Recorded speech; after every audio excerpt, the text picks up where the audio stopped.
Hello guys, तो कैसे हैं आप लोग इन दिस वीडियो। आज हम बात करने वाले हैं जूरा के बारे में एंड यहाँ हम ये भी फाइंड आउट करेंगे कि एक्चुअली जूरा है कौन, क्योंकि पूरे बोरुटो मांगा के अंदर जूरा की एक्सप्लेनेशन है ही नहीं कि वो है कौन, जिसकी प्रेडिक्शन बहुत से यूट्यूबर्स ने लगाई है, जिसे मैंने देखा भी है। उनका कहना ये है कि जूरा इज जिगन। कुछ प्रेडिक्शन ऐसी भी है जिसमें ये कहा जा रहा है कि वो गारा है।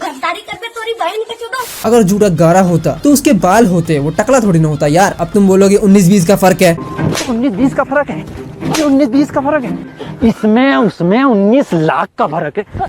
देखो सच्ची बता रहा हूँ, मुझे ये गले से नहीं उतर रहा कि कोई 10 टेल्स अपने बॉडी को स्प्लिट करके 4 बंदों में बदल सकता है। ऊपर से ओरिजिनल बंदों की बॉडी को कॉपी करके उनकी कॉन्शियसनेस को मिटाकर उन क्लोन्स को ओरिजिनल बॉडी के सारे पावर देकर सोल्जर्स तैयार कर सकता है। इतना स्मार्ट कोई बीइंग कैसे हो सकता है? अगर स्मार्टनेस की बात करें किसी बीस्ट का, तो वो नंबर 1 बीस्ट एक ही है, कुरामा। बट यहाँ जो 10 टेल्स ने कुरामा को सरपास किया है, वो बहुत ही ज्यादा डेंजरस चीज लग रही है। अगर पहले स्टेटमेंट की बात करूँ, ये जूरा है वो एक्चुअली में जिगन है, तो इस चीज की पॉसिबिलिटी बन सकती है क्योंकि वो टकला है। नहीं यार, टकले होने की बात नहीं है। अगर हम बोरुटो मांगा की हिस्ट्री में ही घुसे तो स्टार्टिंग से शुरुआत करते हैं। पहली बात तो ये, जिगन के अंदर जब इशिकी नहीं था तो वो एक मॉन्क था। अगर सिंपल डेफिनेशन में बोलूं तो वो एक सन्यासी था जो बुद्धा की राह पर चलता था। एंड जब इशिकी जिगन के दिमाग में एक पैरासाइट की तरह घुस गया और इशिकी ने जिगन के ऊपर अपना कंट्रोल कर लिया, एंड एट दिस पॉइंट जिगन का एग्जिस्टेंस ही खत्म हो गया। इशिकी का फुल कंट्रोल जिगन की बॉडी पे आ गया, क्योंकि इशिकी की बॉडी डिस्ट्रॉय हो चुकी थी, वो मरने ही वाला था। तो उसे जल्दी जल्दी किसी वेसल की जरूरत थी। तो उस टाइम पर उसे जो मिला उसी पर इशिकी ने अपना कंट्रोल कर लिया। एंड अब से इशिकी को जिगन बुलाना बंद करो, बिकॉज जिगन का एग्जिस्टेंस 1000 साल पहले खत्म हो चुका है। जिस टाइम पर कागुया इस अर्थ पे आई थी, उसी टाइम पर ये सारा का सारा कांड हुआ था। जब कागुया एंड इशिकी साथ में अर्थ पे आ रहे थे, उस टाइम पर कागुया ने इशिकी को बिट्रे कर दिया और उसने अपना कोई और पैथ चुन लिया, जिसके वजह से शिनोबी वर्ल्ड इवॉल्व हुआ। बट मुझे हमेशा से एक बात का डाउट है कि इस कहानी के अंदर अभी भी बहुत कुछ हाइड है कागुया का इशिकी से बिट्रेयल,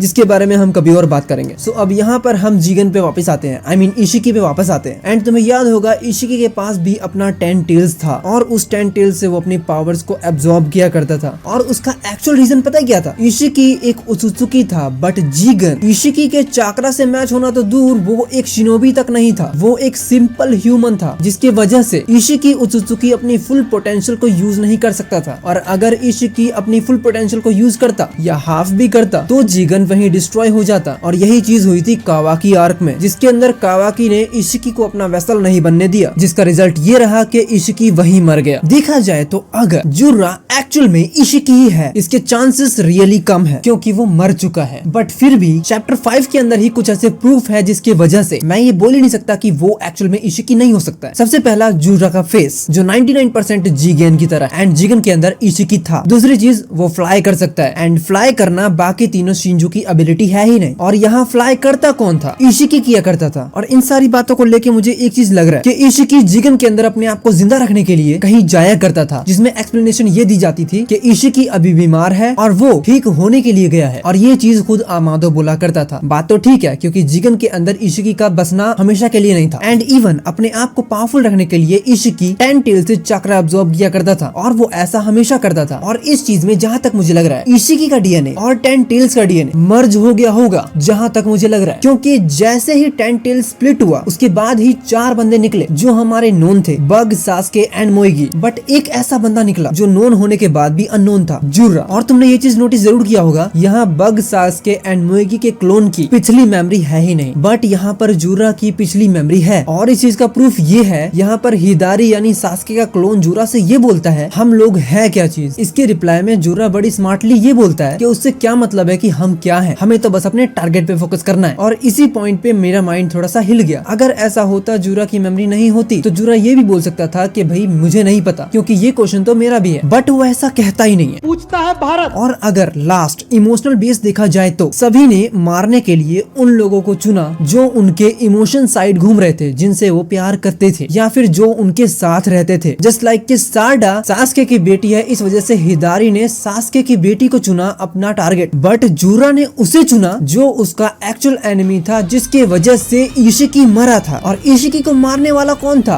नारुतो उजुमाकी। एक्चुअली तो कावाकी था, क्योंकि उस टाइम पर कावाकी ने शैडो क्लोन बनाया और शैडो क्लोन की हेल्प से अपने आप को बचा लिया इशिकी से। एक्चुअल बात तो ये है कि इशिकी को बुरी तरह से वीक करने वाला नारुतो उजुमाकी था। नारुतो उजुमाकी नहीं होता तो वो अब तक कावाकी के अंदर होता, बट ऐसा हो ही नहीं पाया और इसकी वजह था नारुतो उजुमाकी। मान लो अगर जूरा की मेमोरी नहीं होती तो उसका पहला टारगेट होता कोड। जब से तू मिला ना, अपना तो आतंक ही खत्म हो गया है यार। तब ज्यादा मजा आता, क्योंकि कोई हो न हो बट सबसे ज्यादा करीब इशिकी के लिए कोड था, बट ऐसा नहीं हुआ। एंड अभी जूरा का टारगेट नारुतो उजुमाकी है और यहाँ तक का इशिकी का प्लान पूरा करने वाला एक ही बंदा हो सकता है और वो है अमादो। हाँ मैं जानता हूँ अब तुम बोलोगे कि भैया अमादो कैसे हो सकता है, क्योंकि वो तो इतने सालों से यहाँ पर है, उसने कब का कारा ग्रुप छोड़ दिया। बट अमादो इशिकी के साथ तो था ही। एंड यू नो क्लोनिंग के एक्सपेरिमेंट में कौन सक्सेस हुआ था? ऑफ कोर्स अमादो। इवन अमादो जिगन के आने से पहले ही एक्सपेरिमेंट करके क्लोन बना चुका था, वो भी एक बार नहीं कई बार। बट वो फेल इस वजह से हो रहा था क्योंकि वो अपने डॉटर की कॉन्शियसनेस नहीं डाल पा रहा था, क्योंकि जब भी उसकी डॉटर उठती थी तब वो कोई और ही होती थी। दैट्स वाई वो अपने एक्सपेरिमेंट में फेल हुआ करता था। लेकिन आज वही अमादो ये कहता है कि मैं अपनी बेटी को वापस लाने में इस एक्सपेरिमेंट में बिल्कुल पास हो सकता हूँ, क्योंकि उसने कारमा की वजह से अपनी बेटी को वापस लाने का रास्ता ढूंढ लिया है। इवन तुम्हें ये भी पता होना चाहिए कि अमादो कुछ भी बोलता है तो वो डबल श्योर होता है, भले वो कुछ भी हो। इवन कारमा कोई छोटी मोटी चीज है नहीं जिसे वो यूं ही छोड़ देगा, क्योंकि वो इस एक्सपेरिमेंट को पहले ही कर चुका है। और मेरे ख्याल से ये हुआ होगा तब जब कावाकी एंड कोड को कारमा मिल गया था तब। उसके बाद हो सकता है अमादो ने ये देखा कि किसी एक बंदे में तो कारमा गया जो इशिकी के डीएनए से मैच कर गया, और अब अगर इशिकी मर गया तो वो दोबारा से इवॉल्व हो सकता है कावाकी के अंदर। ये अमादो को तो समझ में आ गया, लेकिन अमादो को ये नहीं पता था कि इशिकी का सबसे बड़ा बैकअप प्लान होगा कोड। कोड ने इशिकी के मरने के बाद कोड ने अपने क्लॉ मार्क से 10 टेल्स को मर्ज किया, जिससे इवॉल्व हुए claw grims. But claw grims के इवॉल्व होने के बाद भी 10 टेल्स के ऊपर से अपना क्लॉ मार्क्स नहीं हटाया, जिसकी वजह से 10 टेल्स को मौका मिला इशिकी का डीएनए फाइंड करने का। हो सकता है 3 सालों तक 10 टेल्स ने क्लॉ मार्क्स के अंदर इशिकी का डीएनए फाइंड किया, क्योंकि इशिकी ने ही कोड को अपना कारमा दिया था। बट कोड के अंदर जो डाटा था वो तो करप्टेड था। भले ही कोड का कारमा करप्टेड था, लेकिन था तो वो इशिकी का ही, जिसे 10 टेल्स ने अपने आप को चलाने लायक बनाया, उस कारमा को अनकरप्टेड किया और इशिकी को दोबारा से रीइंकार्नेट कर दिया खुद को सैक्रिफाइस करके, जस्ट लाइक कागुयाज 10 टेल्स। जैसा कि हमने नारुतो शिपुडेन में देखा था, फर्स्ट टाइम जब कागुया आती है तो 10 टेल्स एंड कागुया दोनों ही अलग अलग होते हैं। After the ceiling Kaguya 1000 years बाद कागुया को दोबारा से रीइंकार्नेट करवाया गया किसी और की बॉडी में by the help of 10 tails. और यहाँ भी वही चीज हुई है, यहाँ भी इशिकी को दोबारा से रीइंकार्नेट कर दिया गया है by the help of code, by the help of 10 tails. And इस बार इशिकी बहुत ज्यादा पावरफुल है, आई मीन जूरा बहुत ज्यादा पावरफुल है। और यही एक पॉसिबिलिटी है जिसकी वजह से 10 टेल्स को इशिकी का डीएनए मिला और इशिकी के डीएनए से उसने जूरा को क्रिएट किया। सो इशिकी इस तरह से हो सकता है जूरा के अंदर वापस आ गया। इस वजह से उसे सब कुछ याद है और इस वजह से वो जिगन की तरह दिखता है। अब जिसे वो मारने वाला है, उसे मारने से पहले उसे उससे टकराना होगा जो उसे बचाना चाहता है, यानी कि कावाकी। और कावाकी को मारने से पहले मित्सुकी से टकराना होगा, जो उसका 3 साल से बॉयफ्रेंड बन के घूम रहा है।